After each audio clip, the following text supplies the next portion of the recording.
તમને ભણવાનું ગમે છે?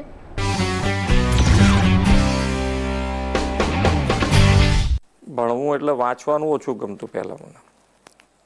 ગણિત મારો ફેવરિટ સબ્જેક્ટ. એટલે પણ અત્યારે તો હું એવું 100% કહી શકું કે ભણવું જરૂરી છે. એટલે ભણવાનું આમ મને તો ઘણી વખત એવો વિચાર આવે છે કે આ ભણવાનું શોધ્યું કોણે, પણ ભણવું તો જરૂરી છે. ભણવા માટે એટલે આમાં શું છે કે બે વસ્તુ, જ્યારે તમારો અભ્યાસ કાળ છે એટલે કે તમારી સ્ટુડન્ટ લાઈફ છે, તે બધી જ તમારે બીજા બધા વિચારો કર્યા કરતાં ભણવા ઉપર જ ધ્યાન કેન્દ્રિત કરવું પડે. કે જ્યારે વાંચવા બેઠા હોય, રમતા હોય ત્યારે રમો ભલે, પણ જ્યારે વાંચતા હોય ત્યારે બીજે બધે ધ્યાન ના જાય. એવા પ્રયત્નથી ભણીએ તો કદાચ સારું રિઝલ્ટ આવી શકે.